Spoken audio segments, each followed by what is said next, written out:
చిన్నస్వామి స్టేడియంలో నిన్న పెద్ద సాముల వీరంగం చూడడానికి దొరికింది. ఏకంగా 6ల సునామీ బౌండరీల వర్షం అయితే కురవడం జరిగింది. మాట్లాడుకుందాం season number 19 match number 11 RCB versus CSK. Venue వచ్చేసి చిన్నస్వామి స్టేడియం. ముందుగా టాస్ గెలిచి చెన్నై సూపర్ కింగ్స్ బ్యాటింగ్కి ఆహ్వానించింది బెంగళూరుని. సో అదే తప్ప ఉండొచ్చు. ఏంటంటే బెంగళూరు చిన్నస్వామి స్టేడియం వచ్చిన స్టేడియం. ఎందుకంటే ఈ రెండు టీములు బెంగళూరులో దాదాపుగా ఇప్పటి వరకు నిన్న మ్యాచ్ ముందు తీసేస్తే 12 మ్యాచ్లు ఆడడం జరిగింది. 12 మ్యాచ్ల్లో బెంగళూరు 6 సార్లు గెలిస్తే చెన్నై 5 సార్లు గెలవడం జరిగింది. అలాగే ఒక మ్యాచ్ టై కావడం జరిగింది. నిన్నటి మ్యాచ్తో ఏంటంటే 6-5 ఉన్నది కాస్త ఇప్పుడు 7-5 కావడం జరిగింది. సో ఏంటంటే Chinnaswamy stadium home ground advantage ఎలాగో ఉంటుంది. దాంతోపాటు ఏంటంటే చెన్నై సూపర్ కింగ్స్లో ప్రజెంట్ సీనియర్ ప్లేయర్స్ అంతా అనుభవం ఉన్న ప్లేయర్స్ కూడా ఎవరు లేరు కాబట్టి చెన్నై కొద్దిగా వరుసగా అన్ని మ్యాచ్ల్లో ఓటమి పాలవుతుందని చెప్పుకోవచ్చు. మరి ఒక్కసారి మనం బ్యాటింగ్ గురించి మనం మాట్లాడుకున్నట్లయితే నిన్న ఆర్సీబీ బ్యాటింగ్ చూస్తుంటే ఎవరైతే వెళ్ళడం జరిగిందో బ్యాటింగ్ అంటే ఇష్టపడడం జరుగుతుందో వాళ్ళందరికీ ఉన్న పైసా వసూలు.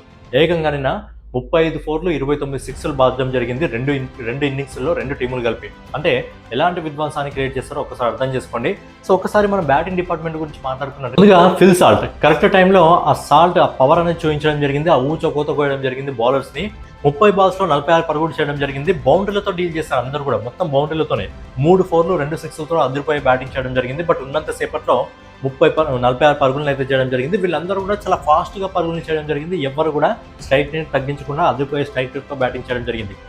నెక్స్ట్ వచ్చి మన విరాట్ కోహ్లీ, కింగ్ కోహ్లీ మధ్య ఏంటంటే మన బ్యాటింగ్ స్టైలే మారిపోయింది. మొదటి నుంచి అటాకింగ్ చేయడం మొదలు పెట్టాడు. నిన్న 18 బాల్స్లో 28 పరుగులు చేయడం జరిగింది.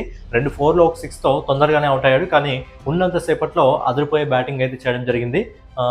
ఏదైతే స్కోర్ బోర్డు ఉందో స్కోర్ బోర్డ్ని పరిగెత్తించడం జరిగింది ఫిల్ సాల్ట్ ఇంకా కింగ్ కోహ్లీ. నెక్స్ట్ వచ్చి దేవదత్ పడికల్ కూడా అద్భుతమైన బ్యాటింగ్ చేయడం జరిగింది. 29 బాల్స్లో 50 రన్లు చేయడం జరిగింది. 5 4లు 2 6లతో డీల్ చేయడం జరిగింది. అండ్ దేవదత్ పడికల్ గురించి ఏంటంటే డొమెస్టిక్లో ఏదైతే ఫామ్ కొనసాగించడం జరిగిందో అదే ఫామ్ అనేది మనకు ఐపీఎల్లో కూడా కొనసాగించడం జరుగుతుంది. మొదటి మ్యాచ్లో కూడా హాఫ్ సెంచరీ కంప్లీట్ చేసుకోవడం జరిగింది. అండ్ రెండో మ్యాచ్లో కూడా హాఫ్ సెంచరీ కంప్లీట్ చేసుకోవడం జరిగింది. ఏంటంటే స్కోర్ బోర్డ్ని పరుగులు ఎత్తిస్తున్నారు. సో ఏంటంటే 2024లో ఇలాంటి బ్యాటింగ్ అనేది మనకు ఎస్ఆర్హెచ్ చేసేది. అలాంటి బ్యాటింగ్ని ఈసారి ఆర్సీబీ చేస్తుంది.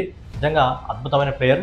నాకు తెలిసి ఈ టోర్నీ మొత్తం దేవదత్ పడికల్ మంచి కీ ప్లేయర్గా మారబోతున్నాడు. ఇక నెక్స్ట్ వచ్చేసి కెప్టెన్ సాబ్ కూడా ఎక్కడ ఏం తగ్గట్లేదు. రజత్ పట్దార్ కూడా వచ్చి ఉన్నంత సేపట్లో ఏంటంటే తన వల్ల టీంకి ఎంత అవుతుందో అంత స్కోర్ని ఇచ్చేసి వెళ్ళిపోతున్నాడు. నిన్న కూడా 19 బాల్స్లో 48 పరుగులు చేయడం జరిగింది. ఒక 4 5 6లు, ఒకటే ఒక 4 5 6లతోనే డీల్ చేయడం జరిగింది. ఏంటంటే రజత్ పట్దార్కి స్పిన్ అంటే బాగా ఇష్టం. స్పిన్లో 6లు అదిరిపోయే రేంజ్లో కొడతాడు. సో ఏంటంటే కెప్టెన్ సాబ్ ఏదైతే ఇన్నింగ్స్ కావాలో అద్భుతమైన ఇన్నింగ్స్ అయితే ఇవ్వడం జరుగుతుంది. ఇక ఫైనల్గా ఈయన పెద్ద సమయం అనుకోవాలా, రాక్షసుడు అనుకోవాలా, ఇంకేమనుకోవాలా తెలియదు కానీ ఊచ కోత కోసాడు. విధ్వంసం. నాకు తెలిసి సిఎస్కే బౌలర్లకు బాల్ వేయడాలు ఖాళీగా నిల్చోవడమే అట్లా అయిపోయింది. బౌండరీకి వెళ్ళి బాల్ తెచ్చుకోవడాలు. కొన్ని బాల్స్ అయితే ఏకంగా మన స్టేడియం అవతలకి వెళ్ళిపోవడం జరిగింది. అలా టిమ్ డేవిడ్ ఊచ కోత కోసాడని చెప్పాలి.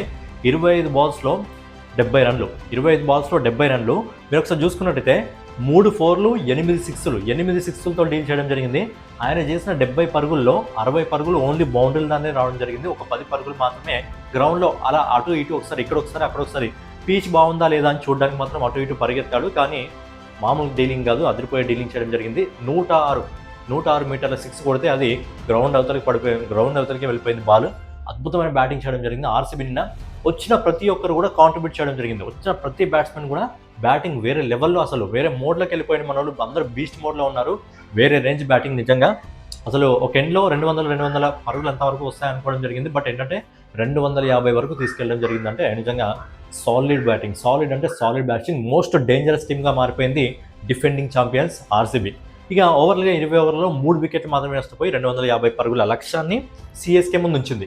సిఎస్కే మైనస్ పాయింట్ ఏంటంటే ధోని లేకపోవడం. నిజంగా ఎవరు ఒప్పుకున్నా ధోని లేకపోయినా అనేది చాలా అంటే చాలా మైనస్ పాయింట్ అయింది. ఎందుకంటే ఆడిన 3 మ్యాచ్ల్లో ఓడిపోయింది. ధోని బ్యాటింగ్ ఆడుకున్నా సరే వచ్చి అక్కడ కీపింగ్లో ఉంటే చాలు. ఎవరికి ఏం చేయాలి, ఎవరికి ఎలా బౌలింగ్ చేయాలి, ఎలా ఆపోజిట్ టీమ్ని కట్టుదిట్టం చేయాలి అనేది ధోనికి ఉన్నంత మాస్టర్ మైండ్ నాకు తెలిసి ఏ కెప్టెన్కి కూడా లేదు. సో ధోని లేకపోవడం ఆ టీంకి పెద్ద మైనస్గా మారింది.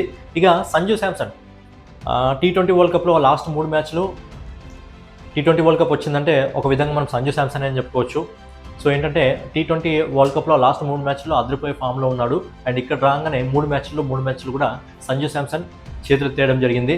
ఈ నెట్ వచ్చేసి రుతురాజ్ గైక్వాడ్ కూడా ప్రతి మ్యాచ్లో కూడా ఇలాగే విఫలమవుతున్నాడు. రుతురాజ్ గైక్వాడ్ కూడా చేతులు ఎత్తేయడం జరుగుతుంది. మెయిన్గా ఏంటంటే ఆ క్యాప్టెన్సీ అనేది కూడా అవుతుందా లేదా? ఎందుకంటే లాస్ట్ టైం ధోని ఉన్నాడు కాబట్టి ధోని కొన్ని సలహాలు, సూచనలు ఇవ్వడం జరిగింది. బట్ ఇప్పుడు ధోని లేడు కాబట్టి అవుతుందా లేదా అనేది కూడా చిన్న డౌట్‌గా అయితే మారుతుంది. ఇక ఆయుష్ ఒక పరుగు చేయడం జరిగింది. ఆయుష్ మాత్రం ఒక పరుగే వెనుదిరగడం జరిగింది. తర్వాత కార్తిక్ శర్మ 6 పరుగులు, దూబే 18 పరుగులు, అన్షుల్ కంబోజ్ 19 పరుగులు, నూర్ అహ్మద్ 8 పరుగులు. సో నూర్ అహ్మద్, అన్షుల్ అంటే వాళ్ళంతా బౌలర్స్ వదిలేసేయండి. ఇక మ్యాట్ హెన్రీ 2 పరుగులు. ఇక అంతో ఇంతో ప్రతి మ్యాచ్‌లో ఈ 3 మ్యాచ్‌లో కూడా అంతో ఇంతో చాలా ఫాస్ట్‌గా తనదైన స్కోర్ ఇస్తున్నాడు ఎవరంటే సర్ఫరాజ్ ఖాన్. సర్ఫరాజ్ ఖాన్ని చివరి క్షణంలో తీసుకోవడం జరిగింది సీఎస్కే. దానికి న్యాయం చేస్తున్నాడు. ఫస్ట్ మ్యాచ్‌లో అద్భుతమైన స్కోర్ చేయడం జరిగింది. సెకండ్ మ్యాచ్‌లో అద్భుతమైన స్కోర్ చేయడం జరిగింది. అది కూడా చాలా ఫాస్ట్‌గా చేస్తున్నాడు. నిన్నటి మ్యాచ్‌లో కూడా హాఫ్ సెంచరీ చేయడం జరిగింది. 8 4లతో 2 6లతో హాఫ్ సెంచరీ కంప్లీట్ చేసుకోవడం జరిగింది. సో ఏంటంటే సర్ఫరాజ్ ఖాన్ ఒక్కడు సీఎస్కేలో మినిమం గ్యారంటీ ప్లేయర్‌గా కనిపిస్తున్నాడు ఈ టోర్నీ మొత్తంలో ఆడడానికి. సో మిగతా వాళ్ళు ఎవరు కూడా అంత పకడ్బందీగా మనకు కనిపించట్లేదు. తర్వాత ప్రశాంత్ వీర్ ఒకడు 43 పరుగులు చేయడం జరిగింది. తర్వాత ఫైనల్‌గా ఓవర్టన్ కొద్దిగా గుంజుకు రావడం జరిగింది. ఫైనల్‌గా ఓవర్టన్ 37 పరుగులు చేయడం జరిగింది. ఓవరాల్‌గా 207 పరుగులకు చేతులెత్తేసింది సీఎస్కే టీం. సో ఏంటంటే ఓవరాల్‌గా 3 మ్యాచ్‌లు ఆడింది. 3 మ్యాచ్‌లో ఓటమి పాలైంది. 3 మ్యాచ్‌లో కూడా ఓటమి పాలైంది సీఎస్కే. నాకు తెలిసి ధోనిలో లోటు సీఎస్కే కనిపిస్తుంది. సీఎస్కే ఫ్యాన్‌కి కూడా కనిపిస్తుంది. నిన్న ఏవైతే 2 టీంలు మ్యాచ్ ఆడడం జరిగిందో ఆర్సీబీ ఇంకా సీఎస్కే. ప్రెజెంట్ ఆర్సీబీ ఏమో టేబుల్‌లో నెంబర్ 1 పొజిషన్‌లో ఉంటే మన సీఎస్కే ఏమో లాస్ట్ పొజిషన్‌లో ఉంది. 10th పొజిషన్‌లో ఉంది. సో అలాంటిదైతే ఉంది. మరి ధోని ఎప్పుడు వస్తాడో తెలియదు కానీ ధోని వచ్చేంత వరకు మరి ఇది కొనసాగుతుందా ఏంటా అనేది చూడాలి. సో ఏంటంటే సీఎస్కే ఫ్యాన్స్ ఇప్పుడు కళ్ళు కాయలు కాచేలా ఎదురు చూస్తారు మన తలా కోసం అనమాట. ఇక ఓవరాల్‌గా ఇప్పుడు ప్రెజెంట్ ఏదైతే టీమ్స్ నడుస్తున్నాయో టేబుల్లో మనం చూసుకున్నట్టయితే ఆల్రెడీ ఫ్యాన్స్ కూడా కొందరు ఫిక్స్ అయిపోయారు. టాప్ ఏదైతే ప్లే ఆఫ్స్ ఉంటుందో ప్లే ఆఫ్స్లో 4 టీముల్లో 3 టీములు మాత్రం కన్ఫర్మ్ చేసుకోవడం జరిగింది. ఒకటి ఆర్సీబీ, ఇంకోటి రాజస్థాన్ రాయల్స్, 3 పంజాబ్. ఈ 3 టీంలు మాత్రం ఖచ్చితంగా ప్లే ఆఫ్స్లో ఉంటాయి. ఎందుకంటే ఈ 3 టీంలో బ్యాటింగ్ లైనప్ చూసినా, బౌలింగ్ లైనప్ చూసినా మిగతా టీంల కంటే చాలా సాలిడ్గా ఉంది ఈ 3 టీంలకు సంబంధించి. ఇక ఆ 4th ప్లేస్ కోసం ఎవరు కొట్లాడతారో అనేది తెలియదు కానీ 4th ప్లేస్ కోసం అయితే బిగ్ ఫైట్ అయితే జరుగుతుంది. బట్ ఖచ్చితంగా ఫ్యాన్స్ ఆల్రెడీ ఫిక్స్ అయిపోవడం జరిగింది. ప్లే ఆఫ్స్లో ఈ 3 టీంలు ఖచ్చితంగా ఉంటాయి. Rajasthan, Punjab defending champions, royal challenge Bengaluru. మరి 4వ స్థానంలో ఏ టీం ఉండే అవకాశం ఉంది, లేదంటే ఈ ప్లే ఆఫ్స్లో ఈ 3 టీంలు కాకుండా వేరే టీంలు ఏమైనా ఉంటాయా అనేది మీ ఒపీనియన్ కామెంట్ రూపంలో తెలియజేయండి. మరి చెన్నై టీంకి తలా లేకపోవడమే మైనస్ అయిందా లేదా అనేది కూడా మీ ఒపీనియన్ కామెంట్ రూపంలో తెలియజేయండి. సో ఫైనల్గా ఇదన్నమాట వీడియో మీకు నచ్చినట్లయితే ఖచ్చితంగా లైక్ చేసి కామెంట్ చేసి సబ్స్క్రైబ్ చేసుకొని మన వాల్ పోస్టర్ ఛానల్ని ఫాలో అవుతుండండి. నెక్స్ట్ వీడియోలో మళ్ళీ కలుసుకుందాం.